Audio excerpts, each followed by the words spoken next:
was a hypo, and I'm like, welcome to Comics League Movie Night. I am Jared, and today the Justice League are doomed. That's right, we're talking about Justice League Doom. What's up, Robert? Not too much. The Justice League are doomed as they go into the Tower of Babel. Yeah, exactly. So this is adapting the Mark Waid, Howard Porter story, that Justice League Tower of Babel. Now, correct me if I'm wrong. So this took place. So did Grant have to take a break from Justice League, and then this happened, or No, this was after he was done. Oh, okay. So this was after he had left. Yeah, this was after. This is when Waid was starting to take over before he got hired over to Marvel, if I recall. Oh, okay. So in other words, he wrote this, and then shortly thereafter, he went to Marvel. Waid. It's thereabouts, yes. Oh, okay, so that makes sense. So basically, the gist of this book is that it reveals, or if I want to piss Robert off, I'll say retcon. No, you're not pissing me off. No. Okay, you're right. Reveal retcon is not, because this would have to be like they made it clear he never had a contingencies. All right, so it reveals that, unbeknownst to the Justice League, Batman had contingency plans. Granted, in case they ever got like mind controlled and stuff, his reasoning is fine. It's just he never told the Justice League. Of course, he couldn't. Why? That's the one thing you're like, it makes sense that he didn't, because if he did, they would figure out countermeasures. But then I do love in the movie they kind of address that. But the cool to a point, but I gotta say Zdarsky calls it out. They called it out recently, and I have to agree with his calling out when we get to it. Yeah. So in the comic, it's Ra's al Ghul has Talia break into the Batcave and then steal the plans off of his computers. Now, what's interesting about this is that the Justice League lineup was kind of different than the one that we have in the movie. Yes, one Plastic Man. Yeah, in the movie, it's, well, for one thing, we have Hal Jordan in the movie. Right. Yeah, we got. When Hal was dead still. Hal was dead, and Kyle was the only Green Lantern. So then, some of their traps were different. In the comic, Superman is exposed to like a form of kryptonite that makes his skin clear.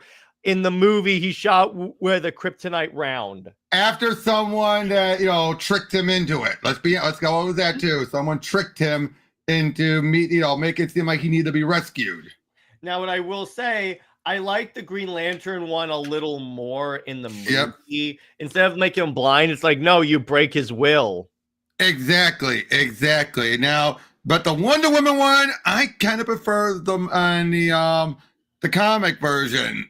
Yeah, because so what's the comic version versus the movie version? If I recall the comic version, actually, let me double check. Actually, hold on. Because I remember, because in the movie, it was basically tiring herself out to death.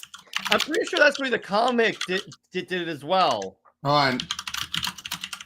Yeah, according to but it was executed very different. Okay, here's what it was. Mm-hmm. Yeah, devised nanites which when injected into her body leaves one of them trapped in a virtual reality battle against an opponent she cannot defeat and who is her equal in every way. Her refusal to surrender any under circumstances would eventually cause her entire... Okay, so it is the same thing, but I think the execution, having it be another thing, the way it was done was a little better in the comic. In the comic, yeah, it's like an implant in her ear, whereas in this, it's like, oh, it's just a poison thing. Yeah. Which I'm like, yeah, I kind of like that more. Obviously, Plastic Man was like, what they did with him is they made him basically glass, and then you had to like rebuild him. Yeah. Aquaman, they made him afraid of water, which that's actually pretty genius. Mm-hmm. And then the Flash in the comic was they gave him seizures. In the movie, they put a bomb on his wrist, and that once he starts running, if he stops running, it'll blow up. Right. Which I thought that was kind of interesting. The other major difference, is that as opposed to Ra's al Ghul and the League of Assassins, in the movie, it's the Legion of Doom and Vandal Savage, which I kind of like a little more. A little more. because it's cool seeing like all their like main villains against each other. Yeah. And you know what's kind of funny? You could technically take this as a sequel to Two Earths. Yeah, well, it was McDuffie who worked on it, and they treated it like it. Yeah, because even when you look at like the Invisible Jet, the design is the exact same. Yeah, yeah. Basically, they intentionally treated it like it was the follow-up because it was the last thing McDuffie worked on before his death.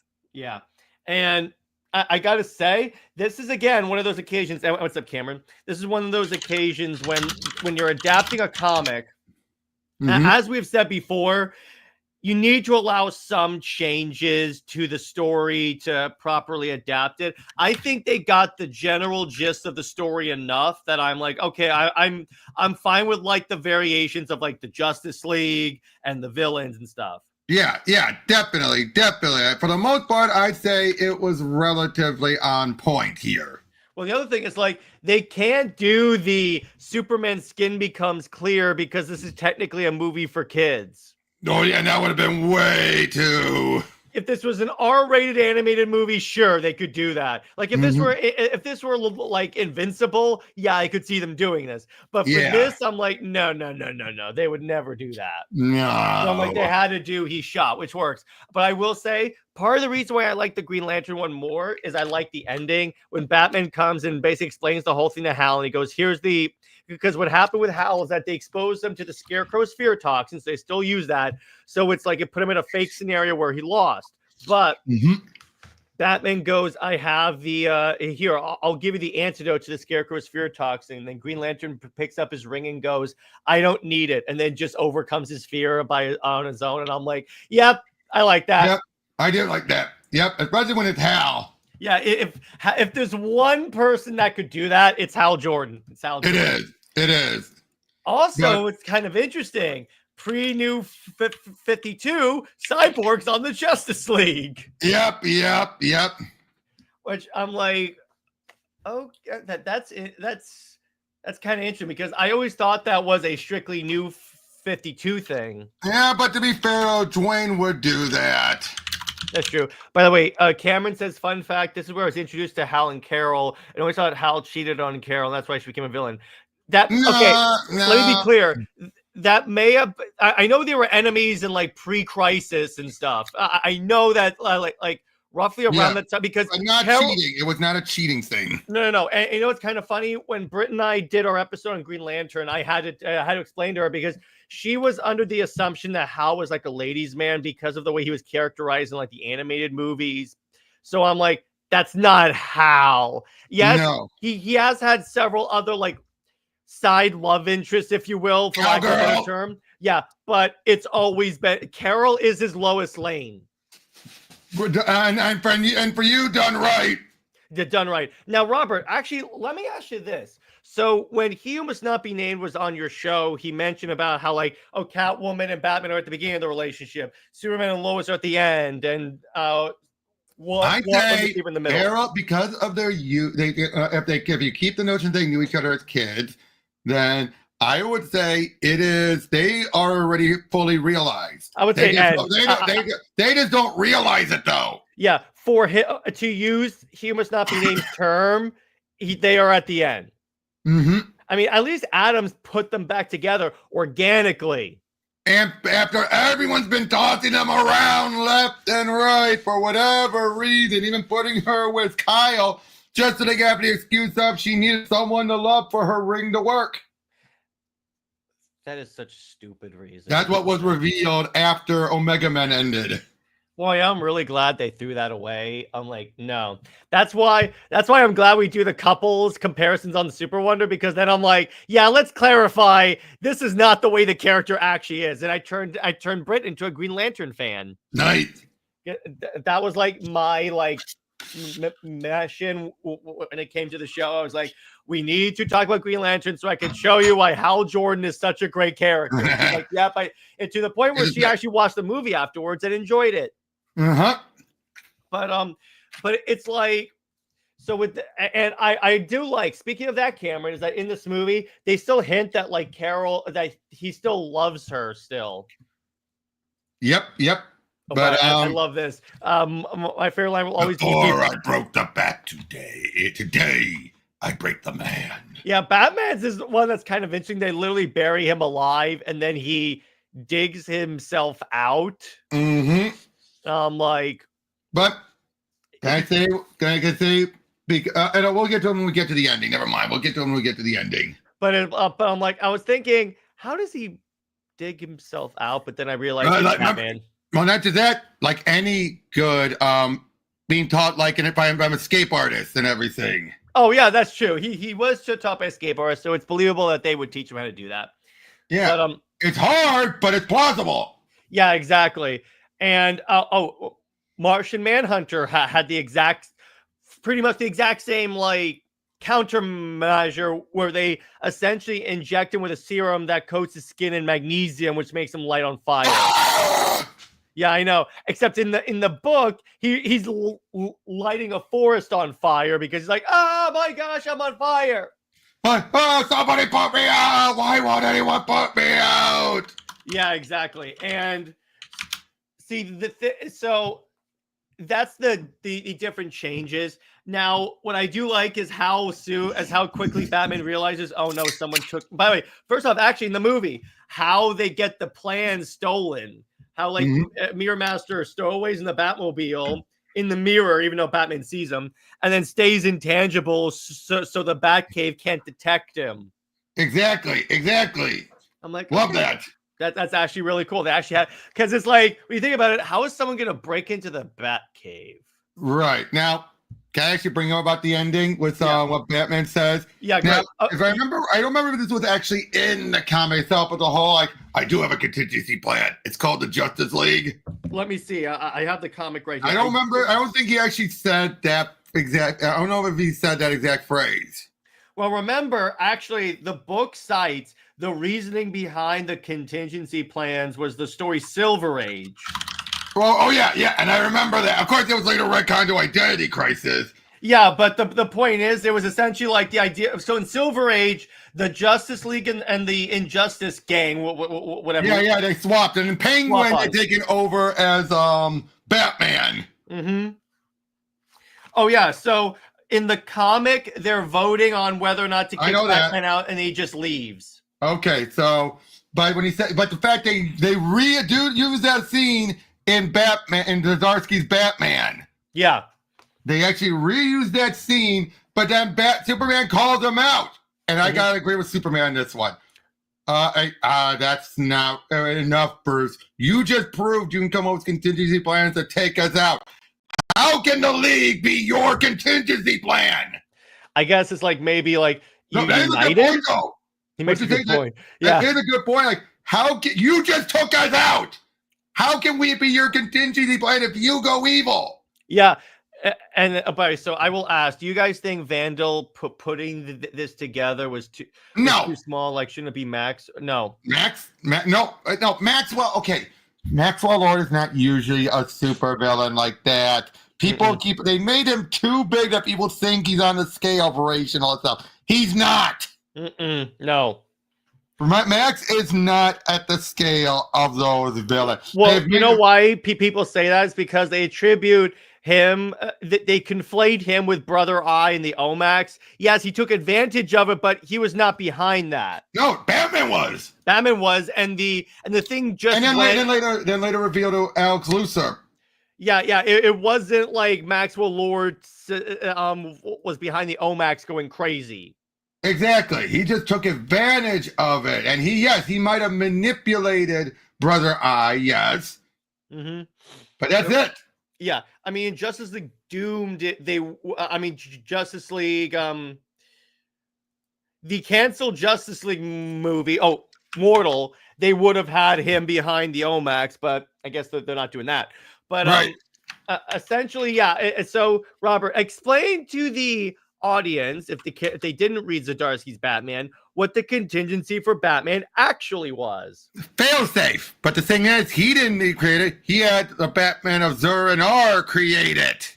So essentially, Failsafe is a robot that would be activated if Batman killed anyone. But unfortunately, one thing that wasn't taken into account is if he was framed for murder. Yeah, perhaps Batman should have thought of that. He really should have. He really should have. And worst of all, it didn't take into account the idea that Alfred could be dead. Yeah, exactly. Alfred was the one, the countermeasure. Mm-hmm. Yeah, and then of course because of Didio, and not necessarily Hume must not be named. No, he didn't want to do it. No, I know, I know that's what I said, and not necessarily him. And no, in fact, he wanted to do it. It's just he wanted to be revealed to be Clayface. Which that's what how the scene played out. Yeah, exactly. Or hallucination by Scarecrow. Any of those. But then Didio was like, you know what? We can use this for 5G. Make it actually Alfred. I don't blame he who shall not be named. Again, that's why his Batman run, I don't necessarily attribute all the blame to. Yeah, but basically, Vandal and Raish are similar. In fact, I haven't had a story of them going to war. Yeah, they're similar enough. I think the way I think of Vandal is Raish if he didn't have the League of Shadows. Oh, and he didn't need the Lazarus Pit because he doesn't need it. Yeah, he's immortal because of a radioactive meteor, which has been connected to Lazarus. Yeah, which makes sense if it's immortality and such. So it makes sense that they would attribute that. Yep, but overall, I mean, there's really just nothing we can give but praise to this movie. I cannot think of much.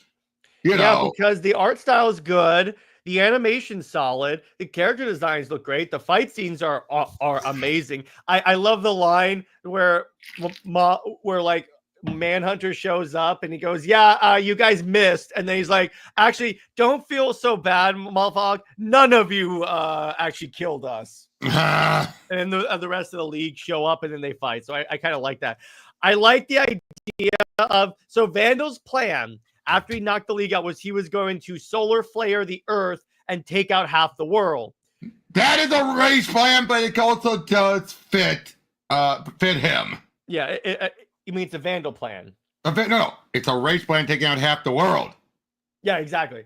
That's what I'm saying, but it also fits Vandal. Yeah, so he succeeds by starting a solar flare. What the Justice League does is they discover that to escape the solar flare, the Legion of Doom's headquarters, which of course is in the shape of the Darth Vader helmet, they were going to make that intangible. So the Justice League's idea is let's make the entire Earth temporarily intangible.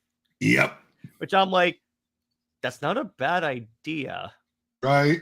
And I like the effect of it of they make the Earth intangible and then all the lights are going throughout the world. That was really cool. Yep. Now I will say though, the whole Superman getting shot with the kryptonite bullet. Well, I expect to see that more now, thanks to Slott. Yeah, exactly. They could actually do that. Well, actually, they kind of did that in Absolute Power. Yes. It wasn't a kryptonite round, but it was he got shot. That's what it is. But still, though, with the way this is going, it's I mean, the way him getting shot, it makes sense because you know how hard it is to get a bullet wound out in general respect, but adding to the fact that it's something that is killing you from the inside.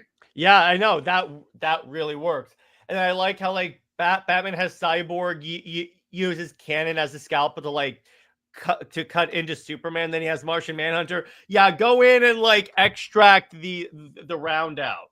But the fact also that you have so much of this is the fact that once one or two of them are able to get out of the measure, then the whole domino just falls apart. Yeah, I'm that's the thing. It's I mean, what do you want them to do? Essentially, make it so that they can't escape. Period? Oh no, I know. But I'm just saying. I'm not saying it's a bad thing. I'm just simply saying that's what happens in there. Mm-hmm. Is that because? But you knew. But it's Vandal had it so well handled.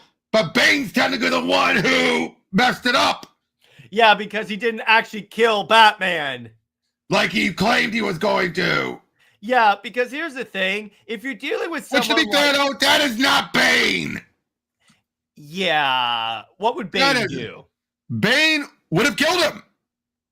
Yeah, because I'm like, here's the thing. And that's what I'm saying. That's the case where the plot railroaded it so they can have an excuse for to get them out. Yeah, because here's the thing. If you're dealing with someone like Batman, I'm sorry.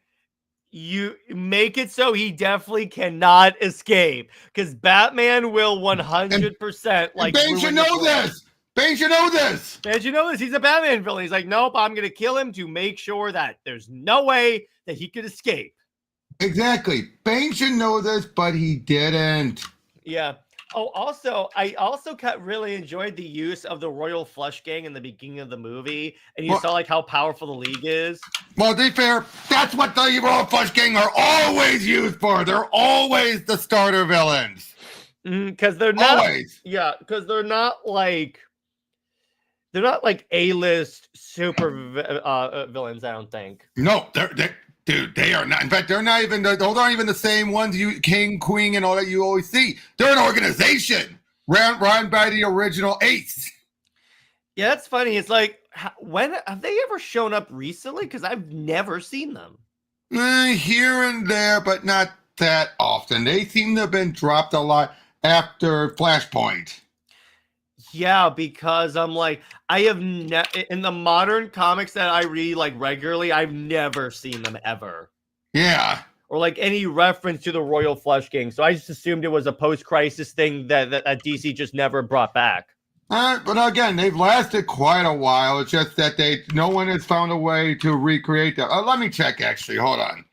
The Royal Flush Gang. Right, fun fact. They were in Batman Beyond. Yeah, fun fact. Metallo is voiced by Quentin Lance from Arrow. Yep. So let me check here. Have they? Oh, so apparently they have. Okay. No, wait. Wrong one. That's New Earth, not Earth Prime. No. They have not gotten. I don't think they've gotten a new appearance since then. That's what I figured, because I'm like, I never even see them even reference at all. Yeah, all I'm seeing here is, Infinite Crisis, all that stuff, Villains United. Yeah. Right. Mr. Crayon says he hates this movie, completely misses the point of Tower of Babel. The Batman paranoia and arrogance were a flaw, a failure on his part, and the Justice League is strong where they trust each other. That is okay. Just because they didn't emphasize that much doesn't make it a failure, if you ask me. Well, the basic plot of this movie is Batman has contingency plans to take out the League. It goes horribly, and then he leaves the Justice League at the end. It got the basic plot of it. Wait. I take it back. They have appeared, and let me check. So they've appeared in stuff like a bunch of the digital first books. Catwoman. They've appeared in Catwoman, a little bit in Flash and Forever Evil, but very bit or cameo appearances. So they have appeared here and there, just not that often. Oh, apparently they appear in one the King of Hearts anyway appears in the recent Two-Face book. Oh, okay. All right. Well, interesting then. But it's like the problem with trying to adapt Tower of Babel word for word is that it would require you to have a movie that's a prequel to this movie to establish why Batman has paranoia. Yeah, I gotta remember, Kenyon. This is a standalone movie. Yes, it could be looked at as fitting in, but it wasn't handled like that. The only movie that you can technically take this as a sequel to is Two Earths. That's it. Which, to be fair, Two Earths was based off of a script that was meant to be in between Justice League and Justice League Unlimited.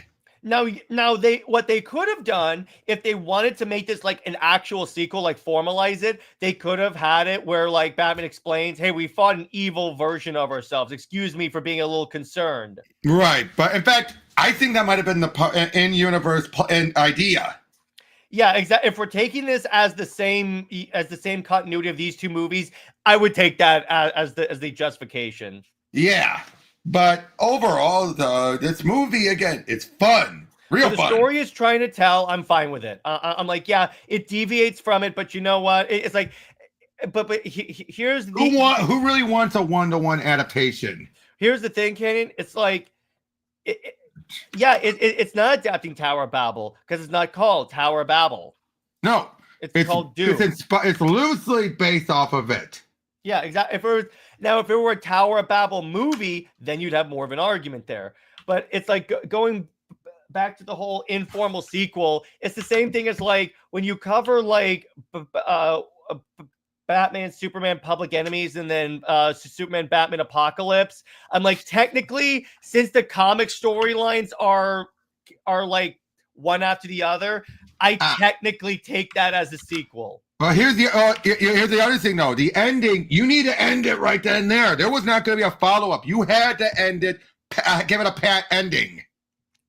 Are you talking about this movie or what? Doom. You needed Doom to have a pat ending. So you couldn't leave it ambiguous, like have it be Batman quit, and like there was going to be a follow-up plot point that we're never going to get. Yeah, because what people forget is that there was fallout for this. Yeah, big fallout that eventually led up to... It even affected Robin on the Teen Titans because they were like, do you have contingency plans on us? Yep, and eventually led to JLA 50, where they finally revealed themselves. Yeah, that's the thing. It's like... Because it was the only way. It was the only way to regain trust. Here's the thing. If this were like a movie late in the DC AMU, or like in the DC AMU, let's say, yeah, they could do that. They could do all that because they were just telling a future movie. Because yes, we say that this is technically a sequel to Two Earths, but again, that's headcanoning it. Headcanon. What you have to say is that DC at this point, the movie was over. Mm-hmm. 2, and the show was over. 2, Crisis on Two Earths was already a retooled script beforehand. And 3, there's nothing in here that they didn't want to be absolute. I mean, even with stuff like Justice League versus the Final 5 and Batman Harley Quinn, they have made it clear. From what I heard Tim has said, it is not absolutely in the animated universe. The only one he said is in the animated universe explicitly is Fatal 5. Oh, Fatal 5. Oh, yeah, because they include Hal and everything. They include Hal and stuff. But it wasn't written that way initially. It was that was something they more realized afterwards. Yeah, but to explain what I was explaining earlier, at this point, pre-DC AMU, these were all technically isolated movies. They were just adapting different comic storylines. With the exception of Superman, Batman. Yeah, exactly. With that one... With Superman, Batman, and then Public Enemies and then Apocalypse, since the storylines are like right there, you can technically take that. But who is the best Robin to replace Batman? And don't say Nightwing. Nightwing. I hate to say it is Nightwing. It is Nightwing, though. I'm sorry. It may be Damian now, but for the most part, it is Nightwing. Nightwing is the best one because he's able to do... Okay, there's a lot of factors. For one, did you know that Bruce has said actually Dick is a better fighter than he is? You know why? Why? Because unlike Bruce, who had to learn, get his body trained for that, it took him a long time, but because he did it when he was an older individual. Dick was doing all this stuff since he was a kid. Mm-hmm. His body was already prepared for all this stuff. That's why he was able to pick up everything Bruce taught him so fast. Mm-hmm. Now, of course, he's nothing compared to Damian because Damian has that same thing, but still. You got to remember, though, who... KHL, I believe that's Kirby, said that, as a kid, I thought this was connected to the 2009 Wonder Woman movie. Okay, elaborate. Why? Well, I'm interested. As a kid... dude, that is true. They did give him his own mantle to take up. But, let's be honest, Dick is the only one who has the experience, the knowledge, and the trust. Well, remember on that, like it can't be Jason. But wait a second. Nightwing did take over as Batman when he was Nightwing. Yeah, he took it over during Prodigal and during Battle for the Cowl. Yeah, Return of Bruce Wayne. He had to. It's like Does he want to? No. And that was the whole point about it for the Cowl. Yeah. Yeah.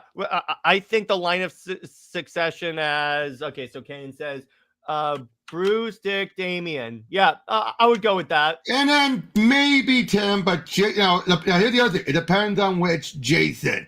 I actually think New 52 onwards, Jason, has the potential for it. Yeah, if we're talking about no. If we're talking about Jason when he has his character development and like say for instance he gave up his guns because they did do that at one point for the comics. Yes, I could see him taking over as Batman eventually. But if we're talking like to your point, pre-Flashpoint when he was a straight up villain, no. To the point where he completely mocked kept on egging on he decided I'll help you just so he can be in the Batmobile and to hear Dick as in the Batman outfit saying you were being a tool, and he said, oh, that was just worse than just to hear Batman say the word tool. See ya. Yeah, or like remember what? Yeah, it also when his Robin is a doll from yep. Yeah, exactly. I'm like, you shouldn't be Batman, bro. Nope. Now, granted, that girl wasn't a bad character. No, it was a cool idea. It's just like, I'm like, okay, I do like. Yeah, you want to see Batman? No, but a peak Jason is Outlaws Jason with Artemis and Bizarro. Yes, I love that series too. Everyone would agree. I would say this: post and pre-Flashpoint Jason was not on a good track. No, in fact, I think if they had stayed with pre-Flashpoint Jason, I don't think the character would still be around. Nemo, but here's one thing though: Batman would normally not want someone to take over. That was the whole point about it for the Cowl. Let it end with him. But Batman basically failed to realize how important the bat symbol really was. That no one could fail. That no one's going to take Nightwing or the Robin seriously. No, yeah, exactly. No, and you know it's kind of funny. The Gotham Knight game kind of addressed that, where like you have to gain the Penguin's like fear and respect before he'll actually help you. Yep. And I'm like, oh, okay, that actually works. But yeah, but I was saying, Robert, it's like if they had stuck Jason, if they didn't develop Jason and kept him in the pre-Flashpoint like characterization, I don't think that character would still be around. Nope. Or if him going down the path of a villain. I get what he was what Morrison was going for. I get it. Yeah, but to a certain degree, I think it went on too long, is what I think. Yes, agreed. You're not going to hear me argue that. And then when you have, but to that point, by the Rebirth Outlaws book is another Rebirth book that I absolutely love because it's like you have those moments where like Batman and so Jason explains to Batman, "Hey, I have this team," and then Batman essentially says, you know what? I think you can do this team some good. And what he's really meaning is that you could use this team too. And they did a lot of really cool stuff with that. Yep. Also, they took out you were revived by Superboy Prime punching reality. And that was removed long ago anyway. Yeah, I get what they were going for. But here's the problem with that. It didn't bring back other characters, just Jason. That's where that kind of falls apart. Why just Jason? I know Jeff Johns didn't think of that. No. He didn't do that. He didn't? He did not come up with the punching reality does the retcon. That was actually in the Infinite Crisis Secret Files and Origins that Marv Wolfman wrote. Oh, okay. I guess Marv didn't really think of that then. I'm like, okay. Yeah, it did. Because here's what it did. Because here's the thing. You already have the way to revive him in the comics pre-existing. You don't need any multiversal BS. It's there. You know why they did it? Why? So they're getting through that artwork. Of him, like... oh, no. He's alive! Oh, yeah. That's why they did it. Yeah, but I'm like... Yeah, it's like the punches... I'm just like... Oh, my God. It's one of those things where as a joke, if I ever want to explain how convoluted comics are, I'll just say, oh yeah, they punched someone back to life. That's technically what happened. Technically? Lady Shiva did that to Cass. Okay, they punch 2 people back to life. Yeah, you literally punch, like there's a punch that killed, and then you do it again, they're back to life. Yeah, Barry Nemo says Infinite Crisis is still the best Crisis. Yeah, for the most part, yeah. It's the most straightforward and less dense because I think the problem with Crisis on Infinite Earths is that it's too dense and it's like a lot to get through. Final Crisis. Here's the problem with Final Crisis. If you're not reading the tie-ins, it's hard to understand. Especially the Superman 3D stuff. That's why I'm glad I bought the omnibus, because you know what's kind of funny? I when I was reading through the omnibus and all the tie-ins, I was like, now I understand what this is doing. Mm-hmm. Because I'm like, if you just read the series, yes, you can get by, but it's like it's so much harder to like get what is going on with this. Oh yeah. By the way, I don't have the omnibus, but I do have the hardcover of Final. Mm-hmm. All right. Yep. Well, then this is news going off for you, a-hole. Ah! Look at this, people. Yeah, look at how massive this omnibus is. Mm-hmm. Look at the amount of comics this thing contains. Yep. This thing is so heavy. I got most of those issues anyway. Yeah, this is the heaviest omnibus I own. 52 is not this heavy. Want to see mine? What's the heaviest omnibus you own, dude? I got 2 of them. Hold on. All right, let's see.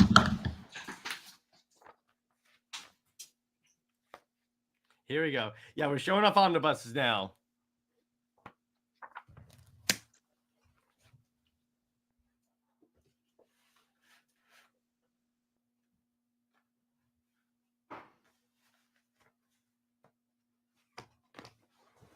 All right. You showing off his omnibus, and then Nemo says, oh, good Lord. Nemo says, I mean, we have... Here's my... Final Crisis had an audio. Mm-hmm. Now, here's my second biggest. Oh, wow. Oh, my God. But, you want to see the biggest? Yeah. Yeah, let's see that. Wait, House of M is the only one, is the only omnibus you have? Okay, that's cool, Nemo. Yeah, it depends on the story, but it's not true. Yeah, that's not a good sign. That grunt was not a good sign. Oh, good Lord. No wonder it's called Big Damn Sin City. Yeah, exactly. Oh, my God. Just look at this thing. Oh, my God. That's an arm workout right there, brother. And you get comics to not be, give you a workout. Yeah, exactly. If you're not trying, you're not trying. But I love how instead of like, I even love how like the GL omnibuses are just 3. They're like, just put it as 3. Just put it as 3. Yep. And then Black omnibus too. The other largest that I have is the JLA omnibus by Grant Morrison. Mm-hmm. The other one is Invincible, but that was the compendium. Compendium is the image version of an omnibus. But in trade format and not oversized. It's like, I have this. The one for volume 2 hardcover. Yep. Yeah, so it's essentially, in fact, it's even listed from my comic book store as an omnibus. In fact, I got a couple of other omnibuses that are huge. Mm-hmm. Just a sec, I'll grab those. I got another one too. I picked up, this is a recent one. It's my Houston Benson Moon Knight omnibus. This is another large one that I picked up that I really enjoy. I always try when I go to my comic book store to pick up an omnibus just so I can like try out another run. Even though it's like, if I hate the omnibus, am I going to keep it? Yeah, because there's always something good to find and stuff. Oh, God. Robert just keeps coming. I'm starting to think your entire house is just covered in omnibus. Oh, wow. God, what?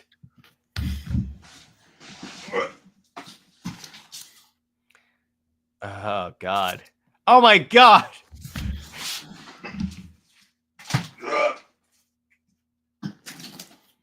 Okay. Holy Jesus. By the way, Crayon says, I'm anxious to get a collection of Absolute Superman. By the way, what about the Immortal Hulk omnibus? Oh, yeah. Isn't that thing huge?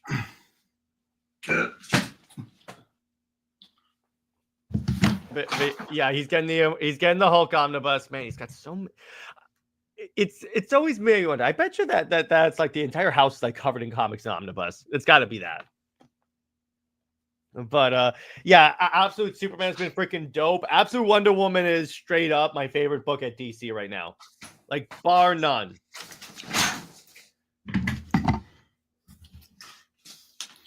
Good lord, dude! I showed you my book set with the omnibus. Remember? I know, it's like wow. It's like, have you ever thought of counting up how many comics you own? Dude. Yeah, I'm like, yeah, that would take a while. And now here's the bigger question. Do I count the individual issues in the omnibuses and collections? Oh, yeah. I would just count the individual books, as in count the collections as one. But yeah, oh yeah, that'll make it easy if you want to be easy. Mr. Crayon says, Absolute Wonder Woman, aka my source of comfort over WB canceling the game like idiots. Okay. Wait. Or the horrible main continuity run. And by the way, so in the case of the Wonder Woman game, here's the thing. WB, it was a waste. It was a money sink by this point. It wasn't necessarily. Yeah, it was a money thing. Plus, no, I said money sink. As in they were sinking money into it. Let's be honest. Yeah. It's not necessarily like they have this personal vendetta against Wonder Woman. They don't as much as people think. I know people like to bring up that, like, oh, look how much how many other characters have had.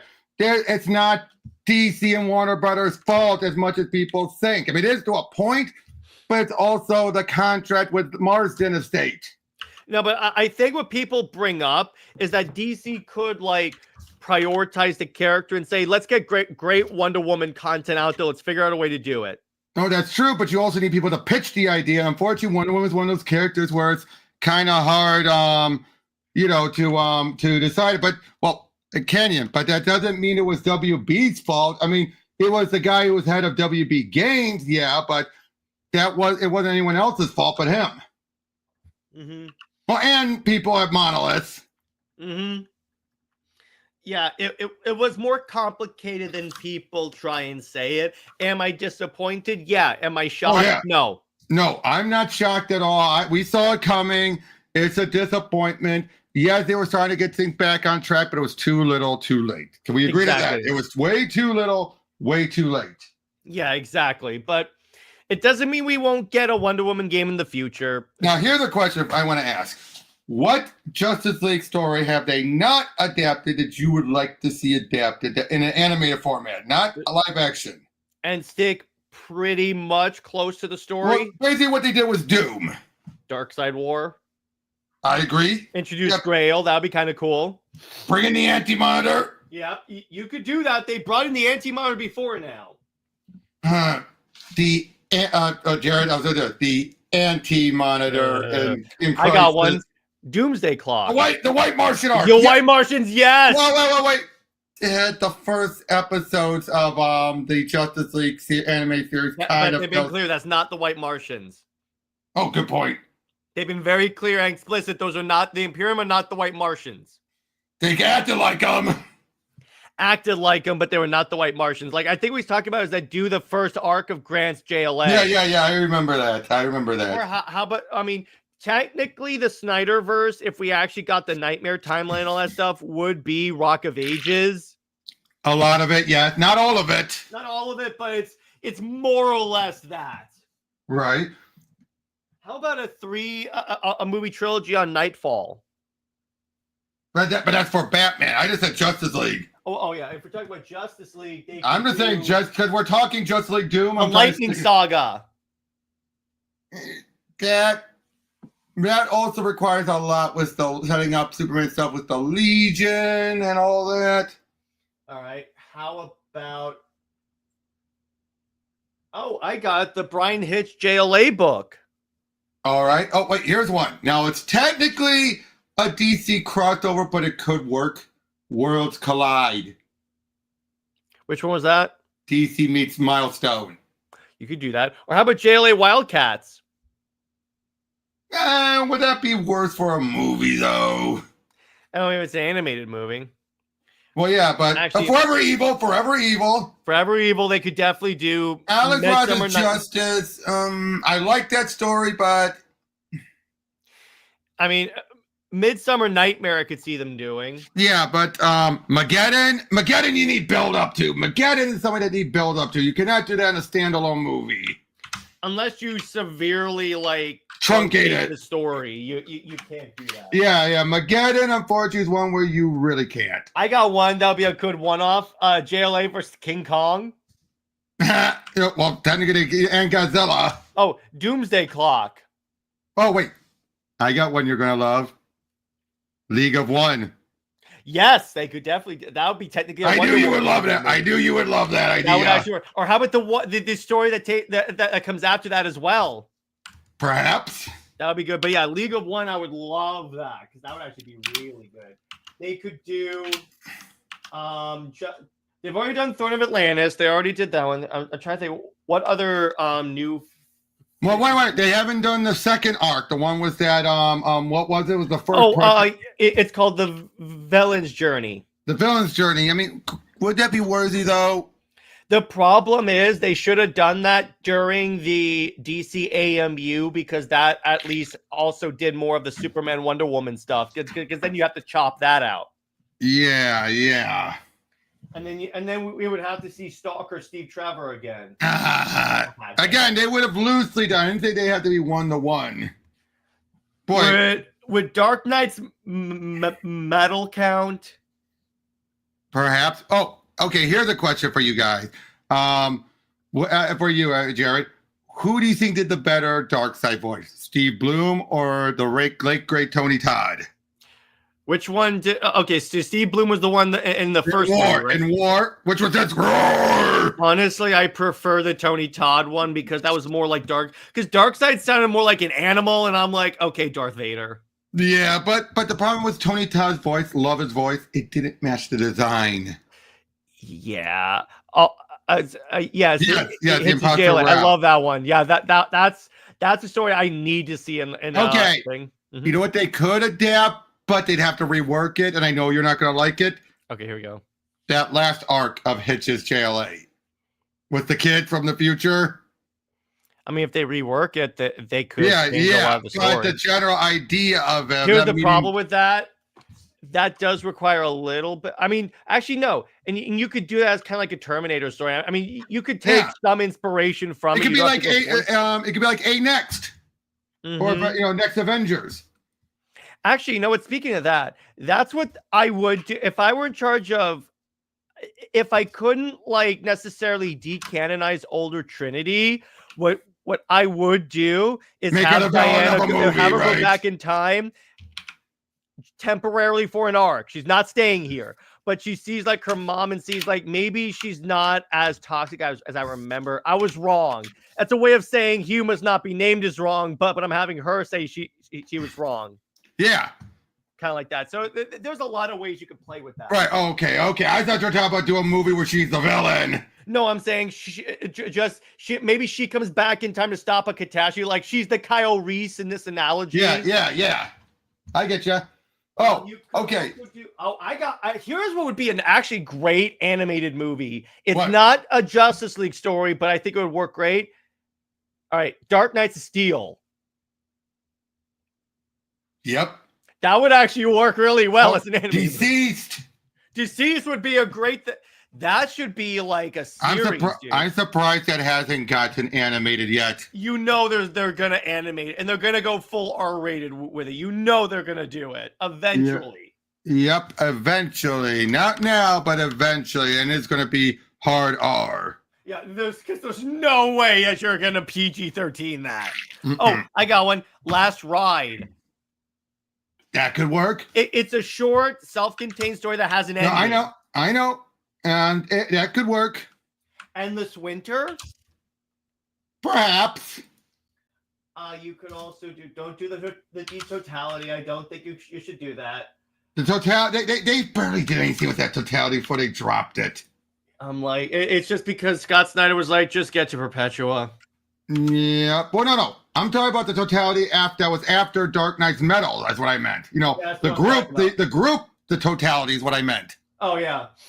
Oh, what was remember when they meet a future version of the Justice League that are all evil? You mean technically they weren't evil? You're talking about the fifth world, or Yeah, when Batman has the 10th dimension God armor. no, that was in Metal. No, it wasn't. That was in that storyline because. Right, you're right. And then Superman had one of his greatest feats, punching out the World Forger. Yeah. That Battle made put that as one of his biggest feats because of how powerful the World Forger is. And when he's like in the darkness and he summons the will to go to like fly up. I'm like, that's yep, cool. and then he starts going through multiple suns. I'm like, yeah, that's freaking cool. Knights of Steel was so cool. While the DC for the vampires. That's good. While animation is great, though, if I had my way, my pipe dream would be live action. That's true. It is a pipe dream. The price, the cost. You'd have to put in your own money for that, dude. It has to be I know because people are thinking, oh yeah, it's just DC's Game of Thrones. But I'm like, I think about that for a moment already. You say that out loud. That tells you the problem right there for the cost. Mm-hmm. Yeah, and plus, did you really want Wonder Woman to be drinking Starbucks coffee? If you know the joke, you know the joke. I think I do. Yeah. In terms of straight up, I mean, here's the storyline that they can do. There's that one. Justice Writers. Yes, I got another one. Did you ever read Gotham City Garage? I heard of it.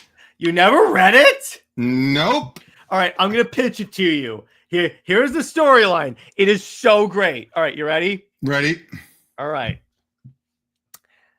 So it takes place in an alternate world where humanity is stuck in these bubble cities. So Kara Zor-El is on Earth, and she, in this universe, she was the first one sent to Earth. All right. Or it's like maybe she was sent alongside Cal, and just she ended up here first. So what happens is she discovers that her world is not the same. They tell her that, like, if you go outside, you'll instantly die. Obviously, that's not true. She goes outside, and then she meets up with, like, Wonder Woman, Poison Ivy, and all the other. It's essentially it's a Kelly Jackson works. Yeah, it's essentially all the female superheroes become a biker gang. Yeah, I hear ya. Oh, wait. Bombshells. Bombshells you could do. DC Mech. DC Mech you could do. You don't see DC giving Jurassic League. They're already giving that one a movie. Oh, you're right. Yeah, you're right. I forgot. Wonder Woman has done some pretty dope stuff in the comics. I'm going to tell you that. So it's not like they haven't given her cool stuff to do. Come on, wait. NJ, you wouldn't call her being the big hero of death metal one of her biggest feats? She pushed the last night into the sun. And yes, DC biker gang. That's essentially what it is. And then Batman's a bad guy that's like sent to hunt them. It is so dope. It turns out all this is because of Darkseid. Which boy, that DC Mech and Jurassic League all have that in common. Yeah, it's really good. Try it out.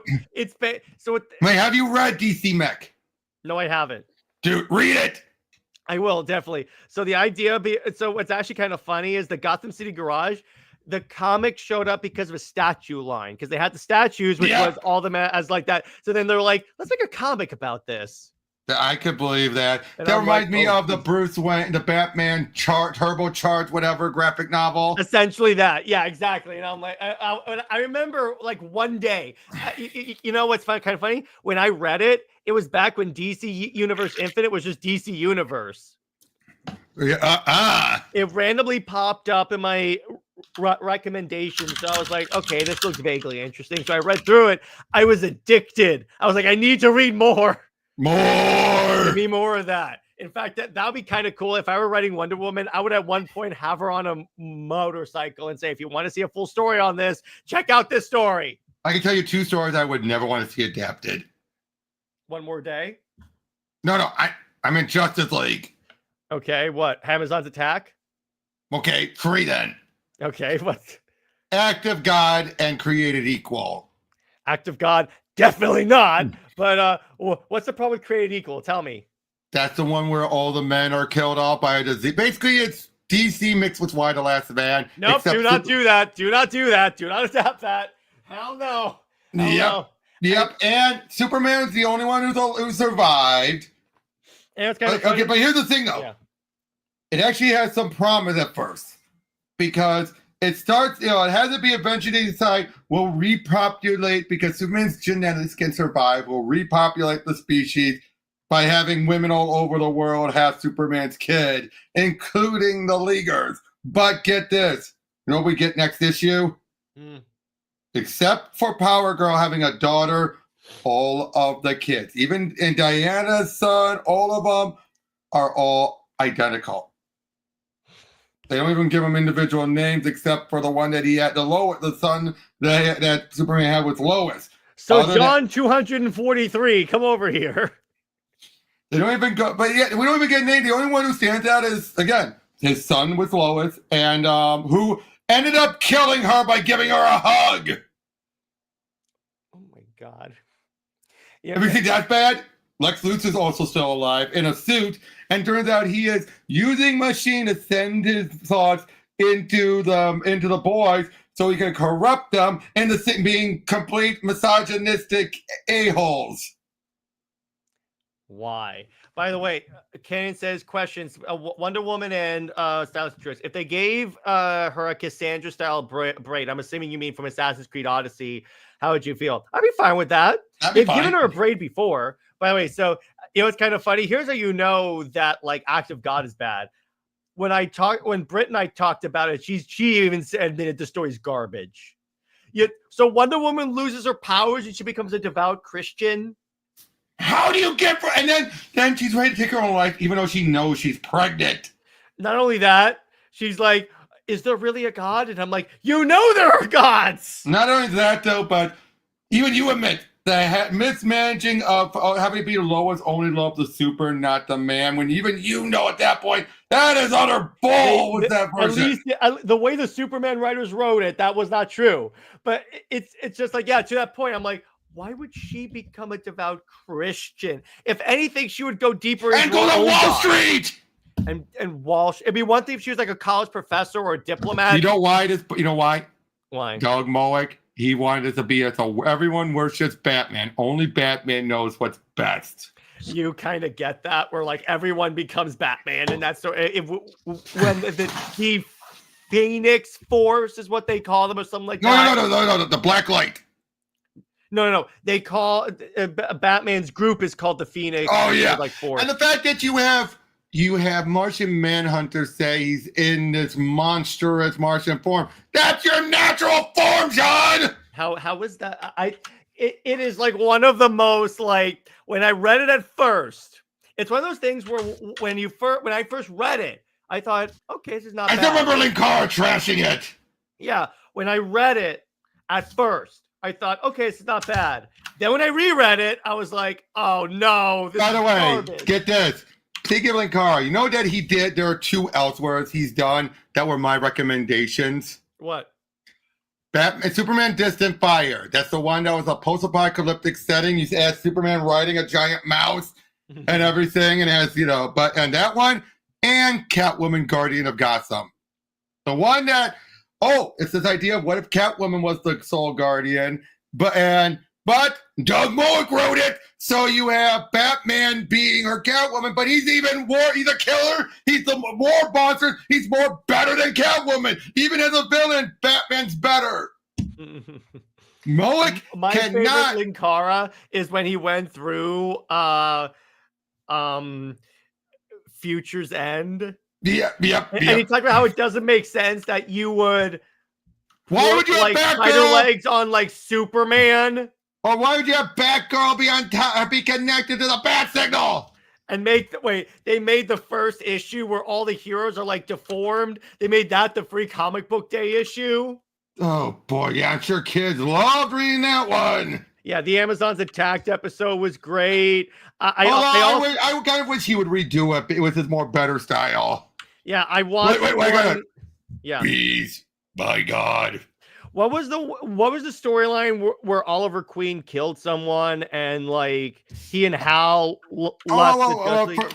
Well, that was the hard traveling heroes. No. It was a different storyline. It was it was the one where like I think yeah, Oliver killed Prometheus. Oh, wait, Prometheus.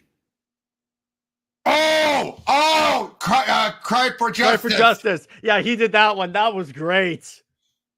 You know what? I have some things to like the artwork, for example. Artwork is great. The story, on the other hand, it started out interesting. Then it was supposed to be an ongoing and everything.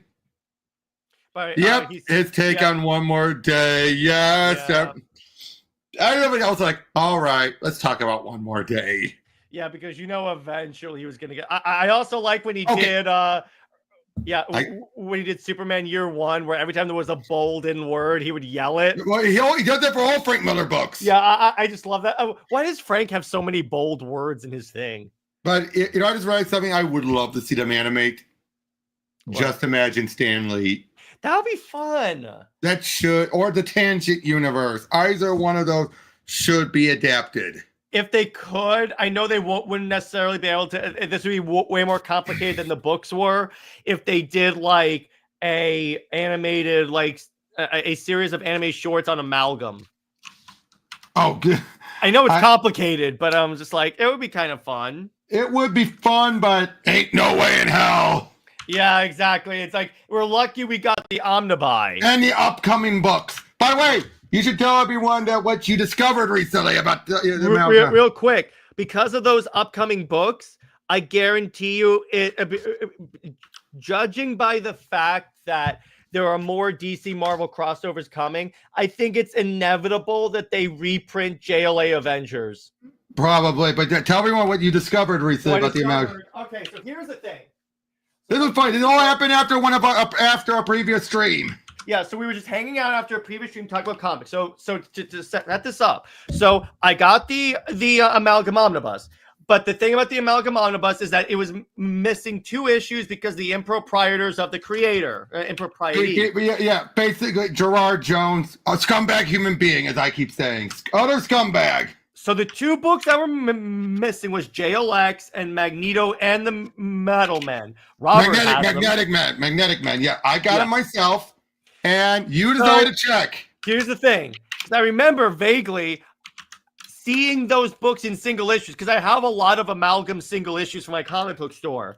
So I figured, okay, those names look familiar. So I checked them, and I literally had both issues. But I think one was within the other. If I recall, didn't you have it be one was in the fold out, like within it? No. Oh no. No. Okay. I put them there in the omnibus now, but it's like I was like, I have these. There's no way I don't have these. Now you got them. You have everything. I have all the omnibus. Now all I need is JLA Avengers, and I have all the crossovers. I don't have to worry about that. I know, you dick. I got it. I know. I'm sorry. I got it for you braggart. Sign my George Perez. You can give me the bird if you want, dude. See what I got to deal with, ladies and gentlemen? Hey, I'm sorry I've been a collector longer than you. I know. But the other thing, so my current most anticipated book that I pre-ordered is the Greg Rucka Omnibus, because while I have some of the trades, I don't have everything. And this is the peak Greg Rucka Wonder Woman. This is a good run. Now, is it just that run, or does it also include the Rebirth stuff? No, it's just that run. All right, just checking. Even if it did, I would still get it because I want the other stuff. But it's like, okay, plus it's like, as you guys know, Wonder Woman is my #1 favorite superhero now. So it's like, I got to get her omnibus because it's so rare that a Wonder Woman omnibus comes out. Exactly. In fact, here's the thing. If they never came out with an omnibus for the current run, this would not be like a ding on the writer because they just don't make Wonder Woman omnibus that often. Well, actually, when you really think about it, there have been more. But when you actually think about it, they've actually collected a lot of her post-crisis stuff. Think about it. No, think about it. Mm-hmm. They've collected everything Perez. They've collected the William as their Loeb stuff. They've collected the Burn stuff. They've collected the Phil Jimenez stuff. They've collected the Rucka stuff. They've collected the Gale stuff. They've collected the Azzarello. But when you think about it, there's probably a lot less than they haven't collected post-crisis. Well, let me put it this way. Let me rephrase that. They don't necessarily reprint them enough. I will agree with that. But when you really think about it, though, she's probably gotten way more collections than you think. They even have an omnibus just of the 60s part. Well, Like they the have, Benny O'Neill one. Well, is that an omnibus or a trade? It says omnibus. Oh. So I'm like, well, that's interesting. They even have War of the Gods. That counts. Well, yeah, that deserves its own omnibus. Yeah, exactly. But it's like it's different than like when I poke fun at the writer not having an omnibus for his Batman stuff, because they do Batman omnibus a lot. They do, and I'm sure they'll get to it eventually. They probably will. They probably will. They just got through Snyder stuff a while back. Yeah, and they just like did. They are just starting to release the Tinian stuff, so I'm sure eventually they'll get to King. Oh wait, I said it. Dang it, Robert. Why? Why did you say that name? Well, I didn't say his name. So you're the one who keeps slipping it. What? Well, okay, so the omnibus for Greg Rucka contains Wonder Woman 95 to 226, The Flash 219, Wonder Woman Hikatea, and Blackest Night Wonder Woman 1 to 3. So it does not have the rebirth. So it doesn't have the rebirth. There's everything else. Yeah, because I mean, even the cover it has it's the post-crisis Wonder Woman. It's not the other one. So they are still keeping it somewhat separate. All right. Yeah, I'm sure they'll do one eventually for the rebirth stuff, which I'm like, that's one that I'm not necessarily. Maybe not an omnibus, but definitely they already have trades. They already have trades. I have all the. I think I have all the trades for the Wonder Woman issues that have the rebirth branding on them. Right, but still though, but yeah, still though, just imagine them doing the Just Imagine books. Just imagine that. Yeah, exactly. Just imagine that. Nice pun, dude. No, it just dawned on me as I was saying it, but yeah, just honestly imagine it. You know what? The one downside with the Crisis Trilogy movies. What? We're not going to see a proper adaptation anytime soon now.